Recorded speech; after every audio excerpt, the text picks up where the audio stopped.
YouTube channel में आपका स्वागत है। हम देख रहे हैं क्लास 12 की बायोलॉजी का चैप्टर मानव स्वास्थ्य एवं रोग। आज का जो टॉपिक है वो है प्रतिरक्षी, जिसको हम एंटीबॉडी कहते हैं। इसके पहले वीडियो में हमने डिटेल में उपार्जित प्रतिरक्षा एक्वायर्ड इम्यूनिटी को पढ़ा था। यदि आप इस चैनल में नए हैं तो ज़रूर सब्सक्राइब कीजिएगा, जिससे आपकी तैयारी बहुत बेहतर हो सके। बात करते हैं प्रतिरक्षी की। प्रतिरक्षी होता क्या है, या ये कह दें कि प्रतिरक्षी का निर्माण कैसे होता है, प्रतिरक्षी का निर्माण करता कौन है और ये किस में सहायक होते हैं। बात हो रही यहाँ पे इम्यून सिस्टम की। अब हमारा शरीर क्या करता है कि कोई भी एंटीजन, जिसको हम प्रतिजन कहते हैं, जैसे कि जीवाणु हो गया, विषाणु हो गया, या कोई भी पदार्थ, वो भी रासायनिक पदार्थ हमारे शरीर के अंदर जाता है तो वो एंटीजन प्रतिजन का काम करता है। वो हमारे अंदर रोग उत्पन्न करते हैं। तो उन प्रतिजन को मारने के लिए हमारे शरीर में एक विशेष प्रकार की प्रोटीन का निर्माण होता है, जिसको हम प्रतिरक्षी एंटीबॉडी कहते हैं। और यही एंटीबॉडी उन प्रतिजनों को मारने या निष्क्रिय करने का काम करती हैं। अब महत्वपूर्ण बिंदुओं पे आते हैं। बात होती है किसकी? प्रतिरक्षी क्या होते हैं? प्रोटीन एक पॉलीपेप्टाइड के बनी होती हैं। जो प्रतिरक्षी होते हैं, एंटीबॉडी होते हैं, वह प्रोटीन के बने होते हैं। साथ में यहाँ पे एक शब्द क्या है? पॉलीपेप्टाइड। पॉलीपेप्टाइड क्या होता है? अगर यहाँ पे हम समझने की कोशिश करें कि प्रोटीन की यूनिट इकाई क्या होती है, तो उसका आंसर आएगा क्या? Amino acid. अमीनो अम्ल जो होते हैं वो जब एक श्रृंखला में जुड़ जाते हैं, जैसे मोती की माला बनती है, उसी तरीके से जब अमीनो एसिड आपस में मिल जाते हैं तो वो पॉलीपेप्टाइड बनते हैं। और यही अमीनो एसिड की जो पॉली श्रृंखला है, बहुलक श्रृंखला है, इसी को हम प्रोटीन कहते हैं। और जो प्रतिरक्षी एक विशेष प्रकार के प्रोटीन होते हैं, इन्हें हम क्या कहते हैं? Immunoglobulin protein. इम्यूनोग्लोब्युलिन प्रोटीन कहते हैं, और शॉर्ट फॉर्म में इसे हम क्या कहते हैं? IG। अब इस प्रोटीन के बारे में हमने पढ़ लिया। अब बात होती है कि इनका निर्माण कैसे होता है। तो प्रतिरक्षी अणु का निर्माण बी लसिकाणु, बी लिम्फोसाइट्स कोशिकाओं के द्वारा होता है। आपको अब यहाँ पे बी लिम्फोसाइट्स के बारे में हम थोड़ा समझते हैं। बी लसिकाणु क्या होती है, इसको समझते हैं। ये आपको जानकारी होगा कि हमारा जो खून होता है, रक्त होता है, उसमें 3 प्रकार के जो होते हैं रुधिराणु होते हैं, या रुधिर की कोशिकाएं होती हैं। एक जिसको हम लाल रुधिराणु कहते हैं, रेड ब्लड सेल्स। दूसरी जो श्वेत रुधिराणु होती हैं, जिनको हम वाइट ब्लड सेल्स यानी WBC कहते हैं। और तीसरी प्लेटलेट्स। अब बात आती है कि जो श्वेत रुधिराणु होती हैं, उनमें बात करते हैं एक विशेष प्रकार की कोशिका होती हैं, जिसको क्या कहते हैं? लिम्फोसाइट्स कहते हैं, लसिकाणु कहते हैं। ये जो लसिकाणु होती हैं, लिम्फोसाइट्स होती हैं, इनका निर्माण होता है कहाँ पे? जो हड्डी होती है, हड्डी के अंदर का जो भाग होता है, जो मांसल भाग होता है, जिसमें टिश्यूज होते हैं, उनको हम क्या कहते हैं? अस्थि मज्जा। फिगर में देखिएगा, ये बोन मैरो है, अस्थि मज्जा है। पिक्चर में भी, क्रिस्प में भी कहते हैं कि क्या अगर उसका बोन मैरो मिल जाए तो मैं फिर से जवान हो जाऊंगा, यंग हो जाऊंगा। तो जो ये बोन मैरो होती है, ये हड्डी के अंदर होती है, और इसी के अंदर ही किनका? इन लसिकाणु लिम्फोसाइट्स का निर्माण होता है।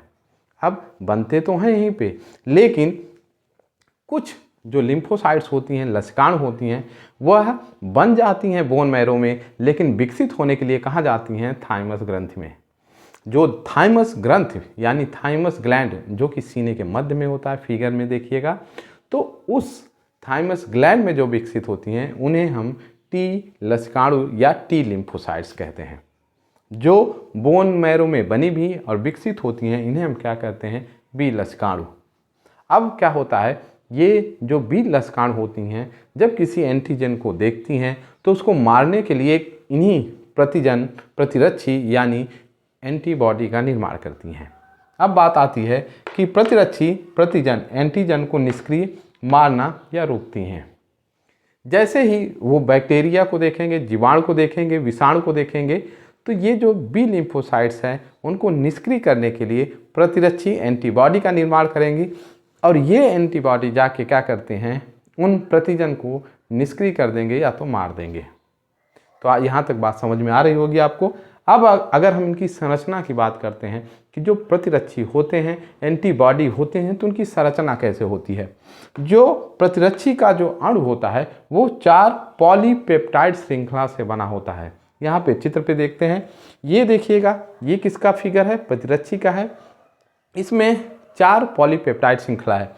ये श्रृंखला एक हो गई पॉलीपेप्टाइड, ये श्रृंखला क्या हो गई दूसरी श्रृंखला, ये छोटी वाली तीसरी और ये छोटी श्रृंखला चौथी।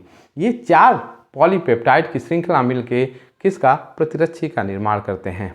इन्हीं जो श्रृंखलाएं हैं इनकी लंबाई के आधार पे इनको 2 भागों में बांटा गया। पहली लघु श्रृंखला जिसको हम लाइट चेन कहेंगे। तो लघु फिगर में भी आपको दिख रहा होगा कि ये जो श्रृंखला है वो क्या है, लघु हैं। ये वाली श्रृंखला क्या है, ये भी लघु हैं, इनको हम लाइट चेन कहते हैं। अब बात करती है जो दूसरे प्रकार के होते हैं उन्हें हम दीर्घ श्रृंखला कहते हैं, यानी हैवी चेन कहेंगे। ये भी, इनकी भी संख्या कितनी होती है, 2 होती है। यहाँ से ये जो पार्ट होती है वहाँ से लेके यहाँ तक ये जो बड़ी श्रृंखला होती है इन्हें हम क्या कहते हैं, दीर्घ श्रृंखला कहते हैं, हैवी चेन कहते हैं। तो अब जो एंटीबॉडी हैं उनकी अगर संरचना की बात करते हैं तो उसमें 2 लघु श्रृंखला हो गई और 2 क्या हो गई, हैवी श्रृंखला हो गई। तो प्रतिरक्षी को एक संकेत के रूप में अगर प्रस्तुत करें तो हैवी चेन कितनी है, 2 हैं, और लाइट चेन कितनी है, 2 हैं। तो इसीलिए इसको H2 और L2 से प्रदर्शित करते हैं या दर्शाते हैं। कहीं पे भी अगर एंटीबॉडी के लिए H2 और L2 लिखा है तो आप समझ लीजिएगा L मीन्स क्या हुआ, हैवी चेन की बात हो रही है, L मीन्स क्या हुआ, लाइट चेन की बात हो रही है। अब प्रतिरक्षी में 16 डाइसल्फाइड बंध पाए जाते हैं। ये एक विशेष प्रकार के हैं, इनसे NCERT के फिगर में भी दिया हुआ है। यहाँ पे भी मैंने प्रदर्शित करने की पूरी कोशिश किया है जिससे आपको डिटेल में समझ में आ जाए।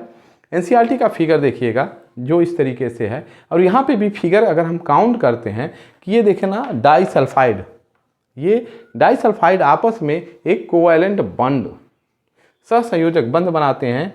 अब क्या होता है, यहाँ पे एक डाइसल्फाइड, दूसरा सल्फाइड, तीसरा, चौथा बॉन्ड, 5वां, 6वां, 7वां, 8वां, 9वां, 10वां, 11वां, 12वां, 13वां, 14, 15 और यहाँ पे 16। ये 16 इसमें डाइसल्फाइड बॉन्ड होते हैं जो इस संरचना को क्या करते हैं, मजबूती प्रदान करते हैं। अब हम बात करते हैं और थोड़ी से अगले बिंदु के बारे में।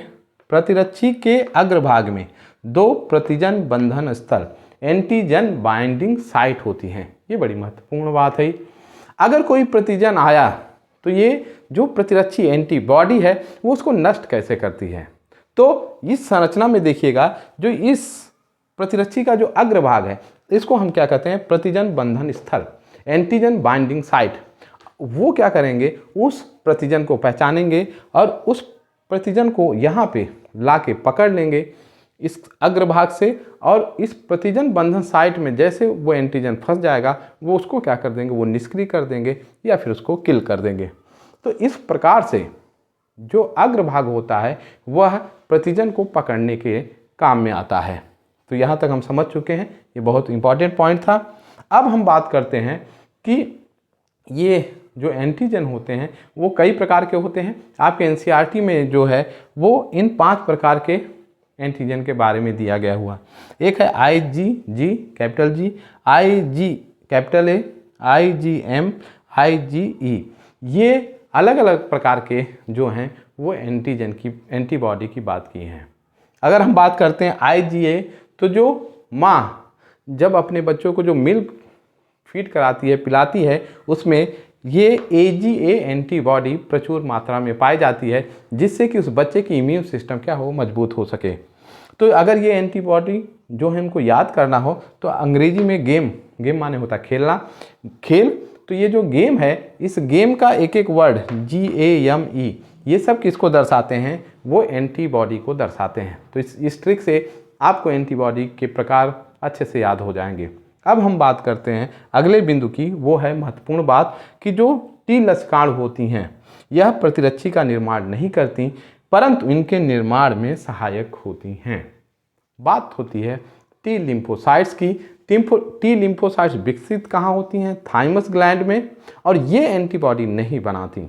सबसे महत्वपूर्ण बात, इन्हें हम किलर सेल कहते हैं। ये सीधा क्या करती हैं, उन जो एंटीजन शरीर में प्रवेश करते हैं, बैक्टीरिया वायरस शरीर में प्रवेश करते हैं, उनको सीधा मारने का काम करती हैं, किल करने का काम करती हैं।